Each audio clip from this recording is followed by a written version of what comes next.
It's never been a better time to be a Revon customer. When you sign up or switch to Revon Broadband Internet, not only do you receive free installation, a free modem, and 3 months of service for free, you're also automatically entered to win up to $5,000 in prizes, like a 60-inch smart HD TV with Bose surround sound system and Rev TV Premium, Rev Voice home phone service, complete with a portable phone system, a laptop, and Revon Extreme Broadband Internet service. Already a Revon customer? No problem. You are also eligible to win a prize package as well. What are you waiting for? Call us to sign up or switch today.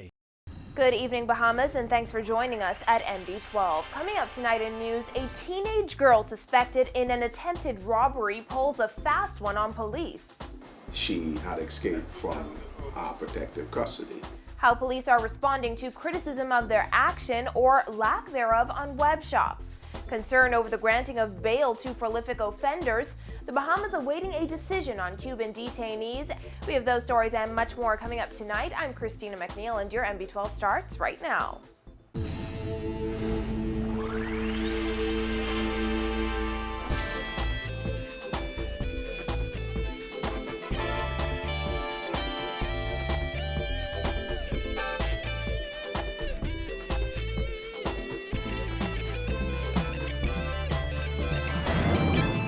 Joining us. A 100-pound teenage girl was the subject of a manhunt by the Royal Bahamas Police Force today. This is the same teenager NB12 told you about on Friday after she was taken down while allegedly trying to rob a store with a shotgun that day. As Wal McCartney tells us, the girl was captured this evening, but senior police officials are upset about this development and want to know how this could have happened.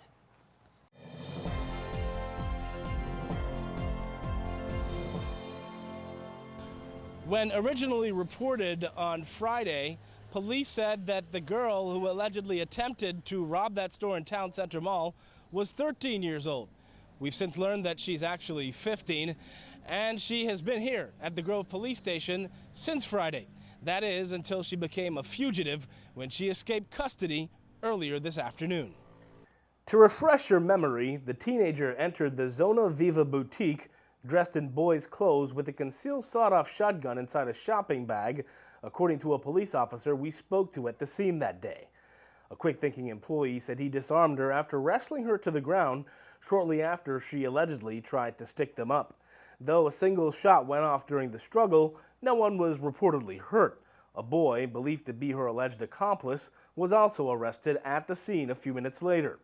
Shortly after the girl's arrest, she was transported to the Grove Police Station on Blue Hill Road, where, according to officer in charge of the South Central Division, Superintendent Philip Don Wilson, she had been under lock and key, awaiting possible charges of firearm possession and attempted armed robbery. Wilson said she hadn't been much trouble until an incident at the station. At approximately 1:40 p.m. today's date, that the suspect, the juvenile, had seek to use the restroom, and as a result, the officers allowed her to use the restroom.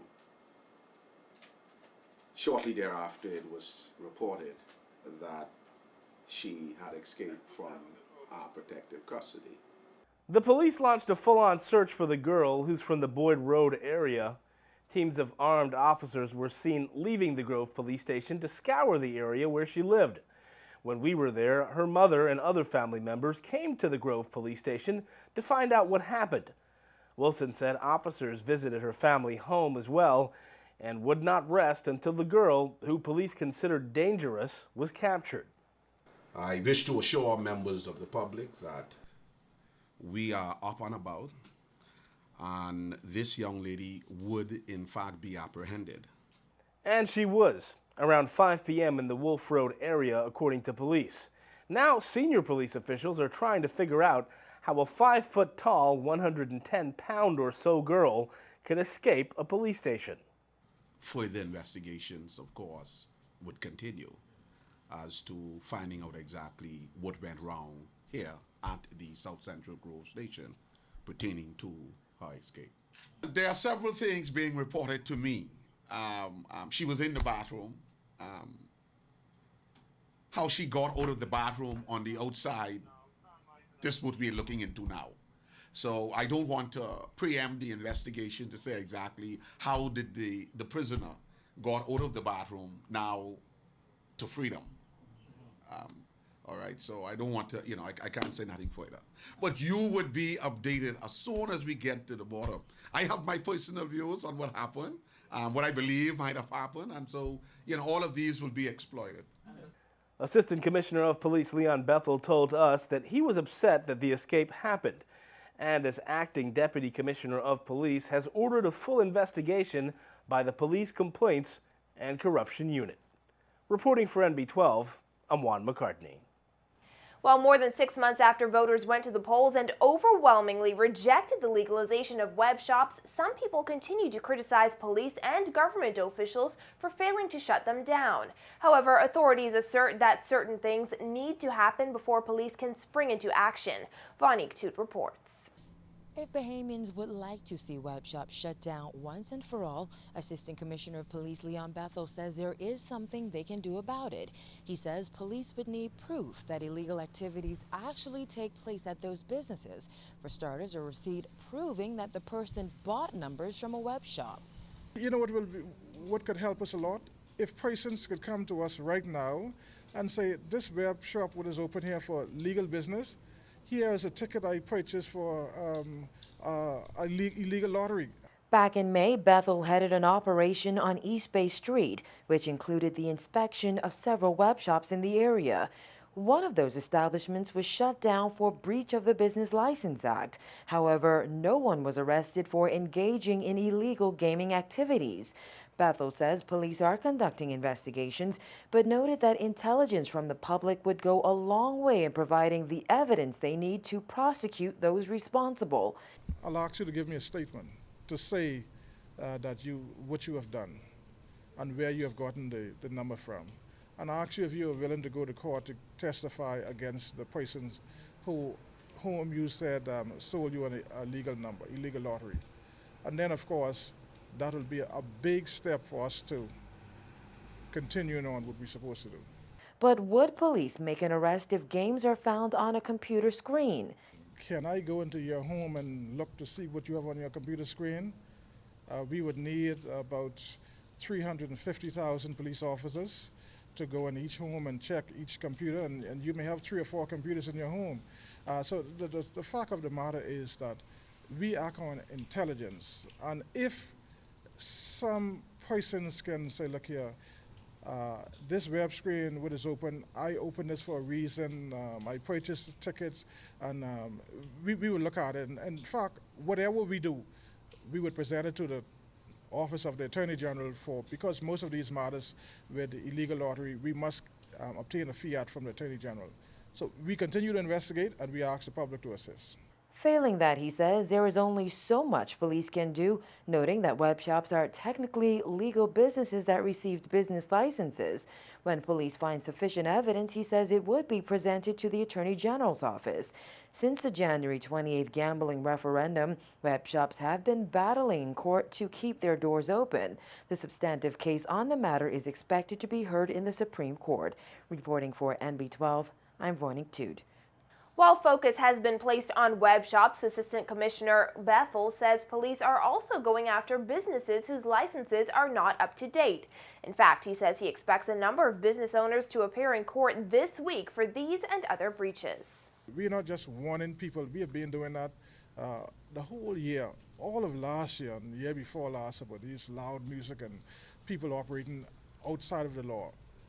I think it's time for us now to put those persons before the court. The places that play loud music and their businesses and they have no music and dancing license, they will be shut down.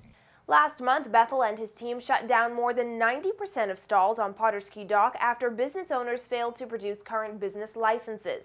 The Assistant Commissioner says stop and search operations have also been intensified.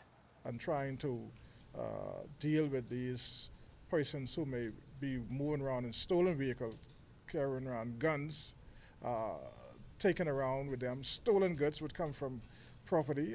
In other news, the Attorney General concerned about the recidivism rate and number of prolific offenders receiving bail. Commissioner of Police Ellison Greenslade recently expressed similar concern and frustration about the practice of awarding bail to accused repeat offenders. Attorney General Allison Maynard Gibson tells MB12 that while crime figures are down, bail is still an issue.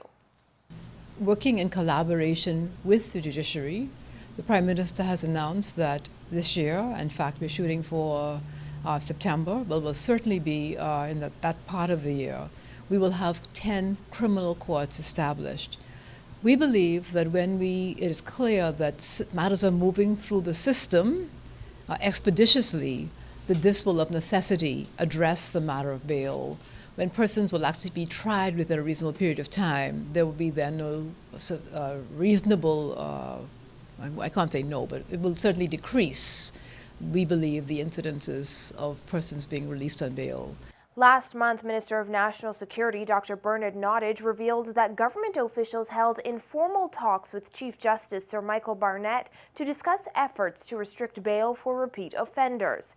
Over the past several years, police and government officials have spoken out about the many people accused of murder or other serious crimes who have been accused of committing additional crimes while out on bail. According to recent statistics provided by Nottage, 350 bail applications were approved by courts for people charged with murder over the past year and a half. Some states in the United States have taken a hard approach to prolific offenders, introducing a three-strike law to give habitual offenders with 3 or more serious criminal convictions harsher sentences. Maynard Gibson says before the Bahamas takes a drastic approach like that, she would like to give government's Safe Bahamas program a chance to produce results. Crime is decreasing, and we believe it's because we do have an holistic approach to crime. And so we would like to see, before we go to extremes, to give the program that we have established the opportunity to work and to be seen to be working. Project Safe Bahamas is a holistic approach to crime fighting, including prevention through urban renewal, detection, prosecution, and rehabilitation phases. It works along with another government initiative to provide swift justice. Maynard Gibson says the backlog of criminal cases is still hefty, but the establishment of new criminal courts is expected to make a dent in the backlog. If we would have all of our judges try every day, we would not be finished the backlog within a year. So, but we do believe that by establishing these 10 courts on a temporary basis, we will significantly break the back of the backlog and get this has been endemic for decades. And we will be able to, in clearing out the backlog, enable us to establish a smooth running and efficient system that will give everybody the confidence that their matters will be tried within a reasonable period of time. During the wrap-up of the 2013-2014 budget debate, Prime Minister Perry Christie revealed that government will bring legislation that will enable the appointment of up to 20 Supreme Court judges beginning in 2013. That move is expected to help clear up the backlog of criminal cases.